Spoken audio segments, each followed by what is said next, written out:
నిన్న జగన్మోహన్ రెడ్డి గారు వాళ్ళ కార్యకర్తల కోసంగా డిజైన్ చేయబడ్డటువంటి డిజిటల్ లైబ్రరీ యాప్ని అఫీషియల్గా అనౌన్స్ చేయబోతున్నట్టుగా ప్రధానంగా ప్రెస్ మీట్ పెట్టారు. అయితే ఈ ప్రెస్ మీట్కి సంబంధించి ఇంకొక అభియోగం ఏంటంటే రెడ్ బుక్ అగెనెస్ట్గా ఈ యాప్ వెళ్ళబోతుందని ప్రచారం పొందుతోంది. ఓవరాల్గా అంశం గురించి మనతో మాట్లాడడానికి ప్రముఖ పొలిటికల్ అనలిస్ట్ కేఎస్ ప్రసాద్ గారు ఉన్నారు. ఆయనతో చర్చిద్దాం. ఈ యాప్ మీద మీ అభిప్రాయం ఏంటి? ఇంకా మెయిన్ ఒక 2 డౌట్స్ ఉన్నాయి సార్ నాకు. ఇప్పుడు గత టెన్యూర్లో వైసీపీ నుంచే వైసీపీకి కొంచెం ఎక్కడో లోకల్గా కొన్ని ఫ్రిక్షన్స్ ఏర్పడ్డాయని కొన్ని విన్నాం మనం. ఇఫ్ ఇన్ కేస్ ఈ యాప్ని మిస్యూజ్ చేసి వైసీపీ వాళ్ళు ఇబ్బంది పెడుతుండగా వాళ్ళు ఏదైనా పెడితే దానికి ఎలా రియాక్ట్ అవుద్ది? 5 ఏళ్ళ తర్వాత కదా రియాక్షన్. ఇప్పుడు దీనికి మీరు ఇప్పటి నుంచి వాళ్ళ నుంచి టెన్షన్ పెడితే ఏమవుద్ది? ఏదైనాకటి కాళ్ళే సూళ్ళే కొడుకు పేరు సోన ఇంకా యాప్ డెవలప్ అయ్యి వాళ్ళ చేతికి వచ్చిన తర్వాత అప్పుడు మాడదాం. ముందు ఫస్ట్ ఈ పక్కడు వచ్చి తొంత దాని మీద ఆడు కంప్లైంట్ ఇచ్చుకుంటాడు, ఆడి పేరు రాస్తాడు, ఆవిడ ప్రొవోక్ చేస్తే రాస్తాడు. కానీ అల్లప్పుడు వైఎస్ఆర్సీపీలో ఉన్నప్పుడు ఆడ నా జుట్టు పీకాడు, ఆడ కాలు దువ్వాడు అని ఎవడని రాసుకుంటాడు. ఫస్ట్ ఓం ప్రథమం అని రాసి ఓం అని రాస్తావా, లేకపోతే ఈడు అంత చూడాలని రాస్తావా ఏదైనా పేపర్ మీద? ఓం ప్రథమంగా అవతరాడు ఫస్ట్ నీకు ఎవడ ఇబ్బంది పెట్టాడో ఆయన చూసి తర్వాత పాత ఇబ్బందులు రీకలెక్ట్ చేసుకుంటాడు. ఆల్రెడీ ఇన్ఛార్జీలని వాళ్ళని వేసి వీళ్ళకున్న కంప్లైంట్స్ అన్నీ వాళ్ళతో విని పాత విషయాలని పాసిఫై చేస్తుంది. మళ్ళీ మొదటి నుంచి కంప్లైంట్లు ఎవడు రాస్తాడు అనేది ఊహకు అందని విషయం. అనవసరం దాని గురించి టైం వేస్ట్ ఆలోచించడం. కానీ వాళ్ళ టెన్యూర్లో ఏం జరిగిందో అయిపోయిన దానికి ఇప్పుడు 5 ఏళ్ళు మానసిక సంఘర్షణ అనుభవిస్తున్న వాళ్ళకి వైఎస్ఆర్సీపీ పరంగా ఇస్తున్న ఒక వెసులుబాటు అప్డేట్ అయిన జగన్మోహన్ రెడ్డికి అని చూపించాలి. ఎందుకంటే ఈ రెడ్ బుక్ పుస్తకంలో నీళ్ళు పడితే కరిగిపోతాయి, లేకపోతే రబ్బర్తో చెరిపితే చెరిగిపోతాయి అన్న దగ్గర శాశ్వతంగా ఒక డిజిటల్ లైబ్రరీలాగా ఉంటుంది కదా. ఇది టెక్నాలజీని వాడడం అంటారు. రైట్. ఇంతమందిని మమేకం చేయబోతున్న ఈ యాప్కి సంబంధించి అసలు ఎంతవరకు ప్రజల్లోకి ఇది వెళ్తుంది? వైఎస్ఆర్సీపీ క్యాడర్కి సంబంధించి ఇది ఎంతవరకు బలోపేతం చేయగలుగుతుంది యాప్ అనేది? పిలుపులు ఇస్తారండి పార్టీలు, ప్రతి వాళ్ళు పిలుపులు ఇస్తారు. గతంలో మనం ఇదే జగన్మోహన్ రెడ్డి గారు మాట్లాడుతూ అందరి దగ్గర సెల్ ఫోన్లు ఉన్నాయి, సోషల్ మీడియా యాక్టివేట్ అయ్యండి, అందరూ అప్డేట్ అవ్వండి అన్నాడు. అదొక పిలుపు. ఇది ఇంకొక విధమైన పిలుపు.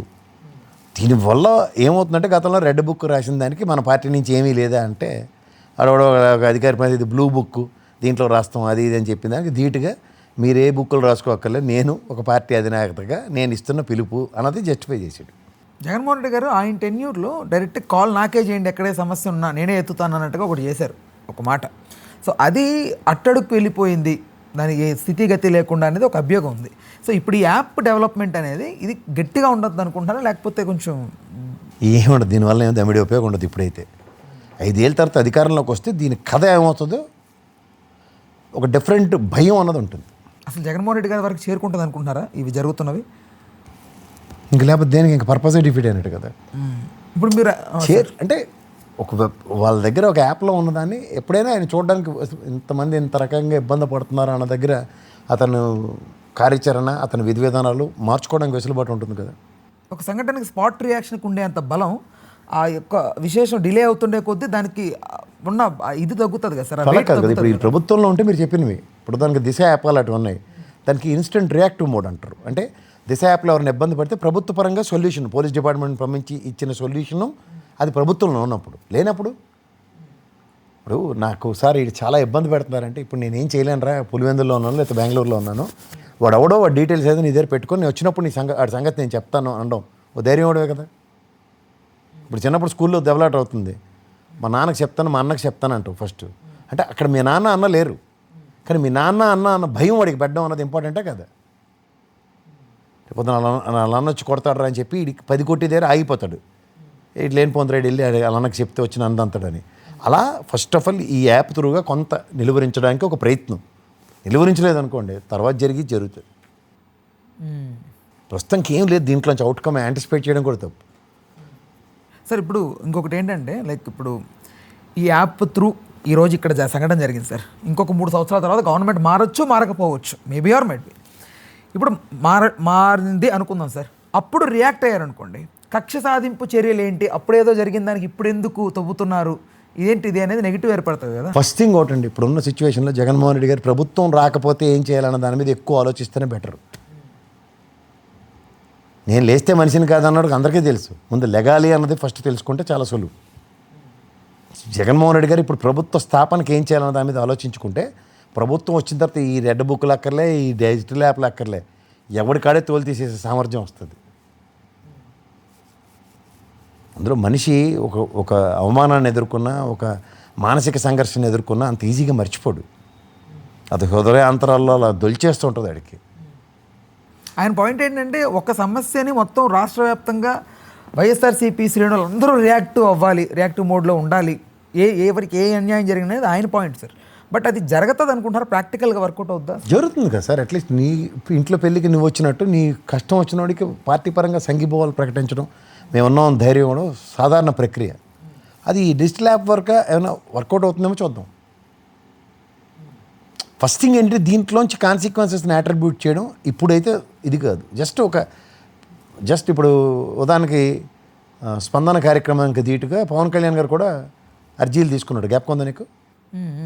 ఆయన ప్రతి దగ్గర అర్జీలు అవి తీసుకున్నాడు. అప్పటికి అది మనం ఏమనుకున్నాం, కలెక్టర్ ఆఫీస్లో స్పందన ఉంటుంటే మీరెందుకు వెళ్ళి ఎవరు what capacity these people are taking అనుకున్నాం. కానీ ఇప్పుడు 5 ఏళ్ళ తర్వాత అధికారంలోకి వచ్చారు కదా ఆ టెన్యూర్లో. అది తీసుకున్న దానికి ఇప్పుడు ఏం చేస్తారన్నది అందరికీ యాంగ్జైటీ ఉంటుంది కదా సార్. అప్పుడు మేము అర్జీ పెట్టుకున్నాం సార్ మీకు అన్నది. దాని ప్రకారం ఇప్పుడు జనసేన పార్టీ ఏమైనా రెజల్యూషన్స్ ఏమైనా ఇచ్చింది అనుకోండి, అది 5 సంవత్సరాల తర్వాత రీడ్ అవ్వడానికి ఉపయోగపడుతుంది. ప్రజెంట్ ఏం కనబడుతుంది మీకు అర్థమవుతుందా? అట్లా ఉంటుంది. ఇప్పుడు రెడ్ బుక్ అన్నది ఏంటంటే ఆ రోజు అధికారంలో లేడు లోకేష్ అన్న. ఆయన చేసిన పని ఏంటంటే ప్రతి నియోజకవర్గంలోనూ ఎవరెవరి వల్ల ఎవరెవరు ఏ ఇబ్బంది పడ్డారో అతను ప్రాస్పెక్టివ్లో రాసుకున్నాడు. అంటే ఈ నాయకుడి వలన లేకపోతే అధికారుల వలన ఇవన్నీ.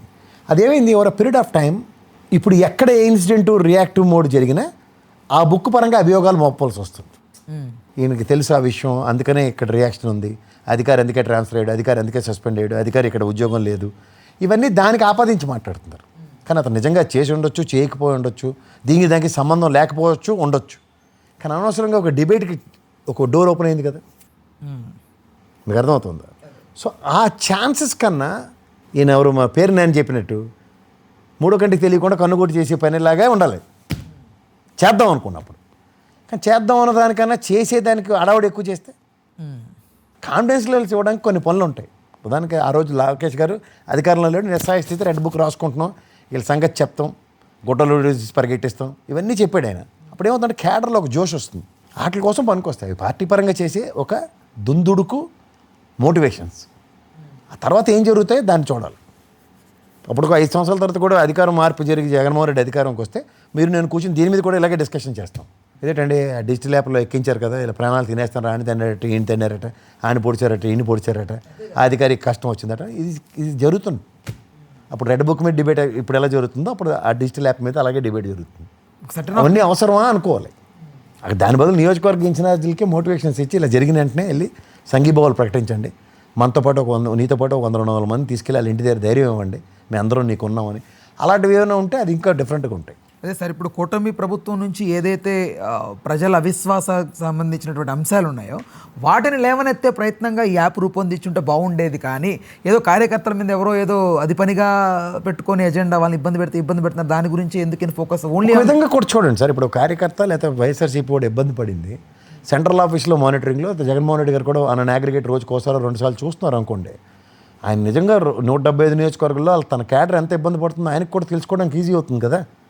ఇప్పుడు ఆయన అధికారంలో ఉన్నానుకోండి, డాష్ బోర్డ్ ఏదో పెట్టుకుని అక్కడ ఏంటి ఇక్కడ ఏంటి అని తెలుసుకోవచ్చు. ఇంటెలిజెన్స్ పనిచేస్తుంది, ఇలా ఉంది సార్ అక్కడ సిచ్యువేషన్ అది ఇదని ఏదైనా జరిగింది. ఇప్పుడు ఆయన దగ్గర ఆయన ఓన్ మెకానిజం ఆయన క్రియేట్ చేసుకోవాలి కదా. అలా కూడా చూడండి, దాంట్లో 2 విధాలుగానే ఉంటుంది. అందులో మంచి ఉంటుంది, చెడు ఉంటుంది. మీరు చెడునే ఇక్కడ రెడ్ బుక్ పరంగా జరుగుతుంది, చెడుతో దాన్ని కంపేర్ చేస్తే ఈ జన్మకి తేలదు. మంచి పరంగా చూడండి. ఈరోజు అందరి దగ్గర సోషల్ మీడియా త్రూ ఉంది సార్. యూట్యూబ్ ఛానల్స్ అవనివ్వండి, న్యూస్ రిలేటెడ్గా ఉన్నవండి, లోకల్ ఛానల్స్ అవనివ్వండి, అన్నింటిలో కూడా సమస్యలన్నీ కూడా ఎక్కడేం జరిగినా కూడా న్యూస్ రిలేటెడ్ ప్రజల ముందు పెడుతున్నారు. వాస్తవాలు ఏంటంటే ఎంతో కొంత జనరలైజ్ అవుతున్నాయి. అదే సార్, ఇప్పుడు మీ గ్రూప్లో నేను లేను, నా గ్రూప్లో మీరు లేరు. అదే గ్రూప్ అంతా ఉదయం కన్సాలిడేట్ అయింది అనుకోండి, వైఎస్ఆర్సీపీ అన్నది, అప్పుడు ఈజీ అవుతుంది కదా.